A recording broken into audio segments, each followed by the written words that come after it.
শুভ সকাল বন্ধুরা, আশা করি খুব ভালো আছো, সুস্থ আছো, সুন্দর আছো। আজকে তোমাদের সাথে শেয়ার করছি আমার মন খারাপের দিনগুলোতে কেমন হয়। আসলে মন খারাপ বলতে হচ্ছে ঘুম থেকে উঠেই আমার কিচ্ছু করতে ইচ্ছে করছে না। না ইচ্ছা করছে রুম গুছাতে, না ইচ্ছা করছে রান্না করতে, কোনো কিছুই ভালো লাগছে না। তাই একটু উষ্ণ গরম পানিটা নিয়ে বসলাম, যদি একটু ভালো লাগে তাহলে কাজকর্মগুলো সব শুরু করব। কেমন একটা যে ফিল হচ্ছিল বলে বোঝানোর মতো না। তো তাই হচ্ছে আগে একটু উষ্ণ গরম পানিটা খাই। তোমাদের সাথে আজকে ব্লগ করব এটাও আমি শিওর ছিলাম না যে আজকে নিজের মতোই থাকবো যা, কিন্তু তারপরও ভাবলাম থাক, আমার মন খারাপের দিনগুলোতে কি করি সেটা করে যদি তোমাদেরও কোনো উপকৃত হয় তাহলে তো সেটা আমার জন্যই ভালো। তারপর আমি একটু কড়া করে ব্ল্যাক টি খাচ্ছি, একদম অল্প পানিতে একটু বেশি করে কফি দিয়ে, টি না, ব্ল্যাক কফি। আমার যদিও একটু শরীরের মানে কি বলবো, এই অলসতা বা একটু ইটি কাটে তার জন্য। আর জানো তো, ঘুম থেকে উঠে আমি এখনও কিন্তু ফ্রেশ হইনি, জাস্ট কেমন যেন হয়ে আছে সব কিছু। আমার কোনো কিছুই করতে ইচ্ছা করে না, মাঝে মাঝে না আমি এমনটাই করি।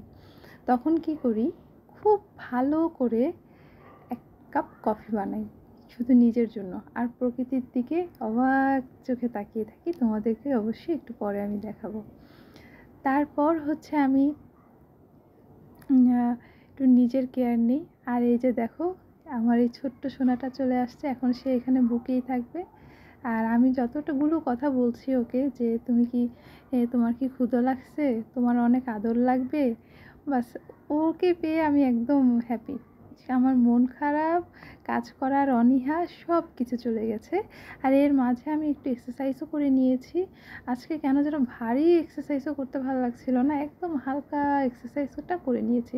আর আমি যে বলছিলাম প্রকৃতি দেখতে দেখতে হচ্ছে যে কফিটা খাচ্ছি, ওই যে দূরে দেখো একটা সবুজ গাছপালা, তো সেটাই দেখতে দেখতে খাচ্ছিলাম। আর এটা তো বড় একটা মাঠ ছিল, এখানে বিল্ডিংয়ের কাজ চলছে, ছোট ছোট বাচ্চারা বা বড় ছেলেরাও কিন্তু খেলতে পারতো।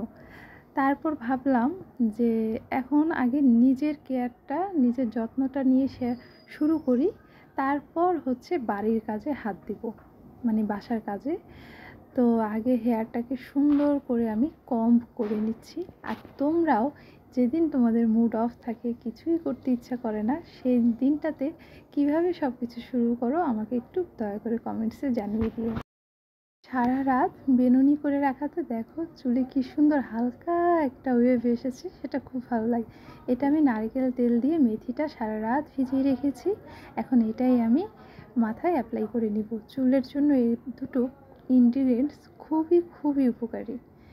তারপর দেখো আজকে একদম কাজ করতে ইচ্ছে করছিল না, কিন্তু এই হেয়ার প্যাকটা লাগানোর পর, একটু কফি খাওয়ার পর, টুনটুনকে কোলে নেওয়ার পরে আজকে 3টা রুমের চাদর একসাথে ধুয়ে দিয়েছি। আর আমার ফেস দেখেও বুঝতে পারছো কতটা হ্যাপি। আর হচ্ছে তোমাদেরকে দেখালাম যে কিভাবে হচ্ছে হেয়ার মাস্কটা, এই হেয়ার প্যাকটা লাগিয়েছি। এটা আমার ছোটো ভাইয়ের রুম, ওইটা আগে যেটা দেখিয়েছিলাম ওইটা আমার আব্বু আম্মুর রুম। তারপরে যে আজকে রান্না করব কই মাছ আর এই ঝিঙে আম ডাল হবে। তো রান্নাবান্না করার পরে শাওয়ারটা নেওয়ার আগে আমি একটু আয়রন করে নিচ্ছি আজকে যে ড্রেসটা পরবো, পরে বাইরে যাব সেটা। এই ড্রেসটা আমার অনেক পুরনো, কিন্তু অনেক পুরনো বলতে যখন আমি ক্লাস 8-এ কিংবা 9-এ পড়ি। আমার খুব পছন্দের একটা ড্রেস, হোয়াইট কালারের মধ্যে খুব সুন্দর একটা কাজ করা আছে। তো আর আমি জামাটা উল্টো করে কেন আয়রন করছি সেটা বলছি। আমি এটা আমার মতে আর কি, জামাটা উল্টো করে আয়রন করলে আয়রনটা সুন্দর হয়। আমি অনেক সময় দেখা যায় জামা আয়রন করতে গেলে সাইডগুলোতে কেমন একটা ঢেউ ঢেউ ঢেউ ঢেউ ভাঁজ হয়ে থাকে, সেটা আমার মোটেই ভালো লাগে না। কিন্তু কয়েকদিন যাবৎ আমি জামাটা উল্টোভাবে করে নিয়ে যখন এটা আয়রন করতে যাচ্ছি, তখন এটা খুব সুন্দরভাবে আয়রন হচ্ছে আর কোনো ওয়েভ দেখাচ্ছে না। তারপর আমি চলে যাব শাওয়ারে। তো এবার চলো, দুপুরে কি দেখো কত সুন্দর করে ডেকোরেশন করে রেখেছি।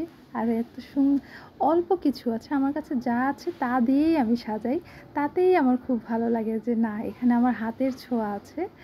তো এখন হচ্ছে সব কিছু রেডি করা শেষ, ঘর-টর ক্লিন করাও শেষ হয়ে গেছে। চলো এবার দেখাই কী রান্না করেছি। কই মাছ হচ্ছে ভুনা করেছি টমেটো দিয়ে। আমার ছোটো ভাই সকালে বলে গিয়েছিল যে আজকে কই মাছ ভুনা করবে। আর আম ডাল করেছি খুবই পাতলা করে, যেহেতু খুব গরম তাই খুব পাতলা করে আম ডালটা করেছি। এটা মানে এই গরমের জন্য খুব খুব ভালো আমাদের হেলথের জন্য। আর এখানে ঝিঙে ভাজি করেছি। তো সব কিছুই তো দেখিয়ে দিলাম। আর ভাতটা হচ্ছে যে এখনও চুলায় হয়নি, তা আমি শাওয়ারটা নিয়ে আসি, তারপর তোমাদের সাথে আবার কথা বলছি। তো দেখো এখন বাজে 2:55, আমার সব কিছু রেডি। আর ইতোমধ্যে আমি একটা বেড কভার হচ্ছে ধুয়ে দিয়েছি, আরেকটা এখন ধুবো, আরেকটা এটা ধুয়ে তারপর এটাকে আবার গরম পানিতে ভেজাবো। তারপর দেখো আমি রেডি হয়ে নিয়েছি, পড়াতে যাব। আর একটা লিপ বাম আমি ইউজ করছি, সেটা দেখো কতটা মানে হচ্ছে মানে কালো লিপটাকে কত দ্রুত ফর্সা করে দেয়। তারপর আমার ছোটো ভাই ফোন দিল, তাড়াতাড়ি আয়, তোর জন্য আইসক্রিম কেক নিয়ে এসেছি। ওর ফ্রেন্ডও ছিল। আর আইসক্রিম কেকটা উপর থেকে দেখতে জাস্ট অসাম ছিল, অসাম, একদম অসাম। আর খেতেও ছিল দুরন্ত স্বাদের। আমি তো আগেই হচ্ছে উপর থেকে চকলেট নিয়ে খাওয়া শুরু করে দিয়েছিলাম, কারণ হচ্ছে এই আইসক্রিম কেকটা এতটা স্বাদের ছিল। আর এত মিষ্টি হওয়ার কারণে আমরা না খেতেই পারি নাই। তো আরেকবার বার্থডে সেলিব্রেট হয়ে গেল। তো আর এটা এতটা শক্ত ছিল মানে কাটাই যাচ্ছিল না, কিন্তু খেতে ছিল হ্যাপি টেস্টি। একদম চোখ বন্ধ করে তোমরাও কিন্তু খেয়ে নিতে পারো। আর খাওয়ার পর হচ্ছে অনেকটাই ভালো লাগছিল। আর আজকে আমার ভয়েস শুনে বুঝতে পারছো গলাটা একটু বসা বসা, যদিও আমি এটা খুবই খুবই মানে আইসক্রিম খাইনি বলতে গেলে, কারণ এটার উপরে একটা কেকের লেয়ার থাকে, মাঝখানে আইসক্রিম, তারপর হচ্ছে আরেকটা কেকের লেয়ার থাকে।